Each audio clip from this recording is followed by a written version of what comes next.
បានស្អីឡើងតាផ្ដួលតកូលហ៊ុនឯងចាំណាអញប្រាប់ហើយផ្ដាំឯងហើយអ្នកណាក៏ដោយតែប៉ុនប៉ងផ្ដួលរដ្ឋាភិបាលងើបមួយវាយមួយ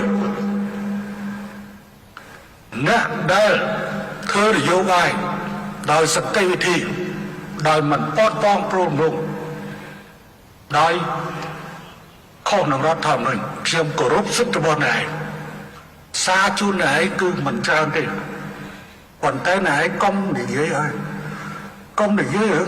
បើអ្នកឯងនៅតែបន្តនិយាយតែផ្ដួលតកូលហ៊ុនអញចង់ប្រាប់ទៅពួកឯងឲ្យច្បាស់ផ្ដាំទៅពួកឯងច្បាស់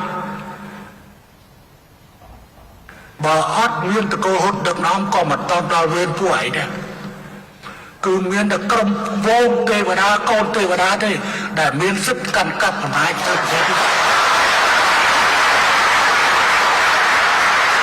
គាត់តែឯងយកចៅឯងដើរទៅមូលដ្ឋានឲ្យស្គាល់រឿងសុខទុក្ខប្រជាពលរដ្ឋទៅវាថាយើងប្រកួតចៅអញនឹងប្រកួតទៀត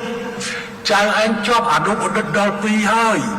កំពុងនៅមហាវិទ្យាល័យយ៉ាងច្រើនហើយកុំស្មានឲ្យសោះហើយបើសិនជាហ៊ុនមិនអាចដឹកនាំបានឬក៏គ្មានអ្នកណាតកូលហ៊ុនក៏មិនដល់វេនអាតកូលសំឬក៏អាតកូលសុកឬក៏អាសៅអាទឹកទៅដែរអត់ទេគឺមានតែតកូលទេវតាតែប៉ុណ្ណឹងតកូលទេវតាគឺបានស្គាល់គណៈបព្វជិជនមិនដល់វេនពួកឯងទេហើយបើពួកឯងនៅតែបើអញក៏អត់បញ្ញើដៃដែរ